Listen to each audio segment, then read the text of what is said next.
Welcome to 99 TV. నేను Lakshmi. Megastar Chiranjeevi అంటేనే box office. దశాబ్దాలు మారాయి, ట్రెండ్స్ మారాయి, కొత్త హీరోలు వచ్చారు, టెక్నాలజీ కూడా పెరిగింది. కానీ చిరంజీవి పేరు ముందు పెట్టి సినిమా రిలీజ్ అయితే థియేటర్స్ ఎలా నిండిపోతాయో మరోసారి రుజువైంది. ఈ సంక్రాంతికి విడుదలైన ఆయన తాజా చిత్రం మన శంకర వరప్రసాద్ గారితో మెగాస్టార్ బాక్స్ ఆఫీస్ స్టామినా ఏ మాత్రం తగ్గలేదని గట్టిగా చాటి చెప్పారు.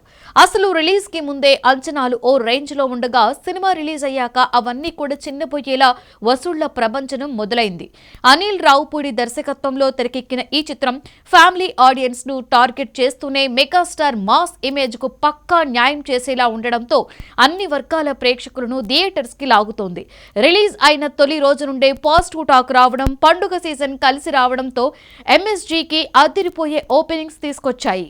ముఖ్యంగా సింగిల్ స్క్రీన్ థియేటర్స్ లో హౌస్ ఫుల్స్ పడుతుండడం ట్రేడ్ వర్గాలకు చిరంజీవి మార్కెట్ ఇంకా ఎంత స్ట్రాంగ్ గా ఉందో మరోసారి గుర్తు చేసింది. సినిమా విడుదలై కేవలం 6 రోజుల్లోనే ప్రపంచవ్యాప్తంగా 261 కోట్ల రూపాయలు గ్రాస్ ను వసూలు చేసినట్లు చిత్ర యూనిట్ అధికారికంగా ప్రకటించడం ఇండస్ట్రీలో పెద్ద చర్చకు దారితీసింది. సంక్రాంతి బరిలో భారీ సినిమాల పోటీ ఉన్నప్పటికీ రోజు రోజుకి కలెక్షన్లు తగ్గడం కాదు కదా, ఇంకా పెరుగుతుండడం నిజంగా ఆశ్చర్యపరిచే అంశమే అయింది. సాధారణంగా ఫస్ట్ వీక్ తర్వాత డ్రాప్ కనిపిస్తోంది. కానీ ఎంఎస్జీ విషయంలో మాత్రం వర్డ్ ఆఫ్ మౌత్ బలంగా పనిచేస్తోంది. కుటుంబ సమేతంగా చూసే సినిమా కావడంతో రిపీట్ ఆడియన్స్ కూడా పెరుగుతున్నారు. కేవలం 6 రోజుల్లోనే అన్ని ఏరియాలలో బ్రేక్ ఈవెన్ పూర్తి చేసుకుని అరుదైన ఘనతను సాధించింది. ప్రస్తుత రోజుల్లో భారీ బడ్జెట్ సినిమాలు లాభాల బాట పట్టాలంటే కనీసం 10 రోజుల నుండి 2 వారాల సమయం పడుతోంది. అలాంటిది మన శంకర వరప్రసాద్ గారు మాత్రం రికార్డు వేగంతో బయర్స్ కు లాభాలు పంచిపెడుతోంది.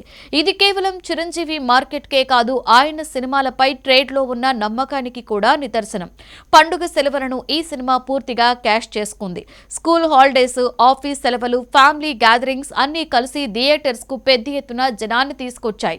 చిరంజీవి కెరియర్ లో ఇది మరో మైలురాయిగా నిలిచిపోతుంది అనే మాట ఇండస్ట్రీలో బలంగా వినిపిస్తోంది. గతంలో ఎన్నో బ్లాక్ బస్టర్లు ఇచ్చిన మెగాస్టార్ ఇంకా ఈ రేంజ్ లో కలెక్షన్లు సాధించడం అంటే చిన్న విషయం కాదు. దేశీయ మార్కెట్ తో పాటుగా ఓవర్సీస్ లో కూడా ఎంఎస్జీ సత్తా చాటుతోంది. ముఖ్యంగా నార్త్ అమెరికా మార్కెట్ లో చిరంజీవికి ఉన్న క్రేజ్ మరోసారి బయటపడింది. అక్కడ అడ్వాన్స్ బుకింగ్స్ మొదటి నుండే స్ట్రాంగ్ గా ఉండగా సినిమా చూసిన ఆడియన్స్ నుండి వస్తున్న స్పందనతో షోస్ ఇంకా పెరుగుతున్నాయి. ట్రేడ్ నిపుణుల అంచనా ప్రకారం చిరంజీవి గత రికార్డ్స్ ను బ్రేక్ చేస్తూ ఈ సినిమా త్వరలోనే $3 మిలియన్ మార్కును అందుకునే అవకాశం ఉందని అంటున్నారు. ఆన్లైన్ టికెటింగ్ ప్లాట్ఫామ్స్ లో ఇప్పటికీ బుకింగ్స్ ఫుల్ జోష్ లో కొనసాగుతున్నాయి.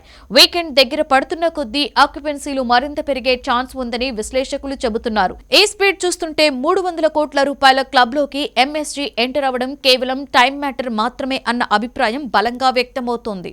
చిత్ర బృందం కూడా అదే ధీమాతో ప్రమోషన్స్ ని కొనసాగిస్తోంది.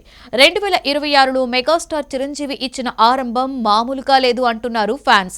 వయసుతో సంబంధం లేకుండా కంటెంట్ సరైనదైతే ప్రేక్షకులు ఎలా ఆదరిస్తారు ఈ సినిమా మరోసారి ప్రూవ్ చేసింది. ట్రెండ్ ఏదైనా సరే చిరంజీవి పేరు ముందు పెట్టి సినిమా వస్తే అది పండుగే అన్న మాటకు మన శంకర వరప్రసాద్ గారు లైవ్ ఎగ్జాంపుల్ గా నిలుస్తోంది.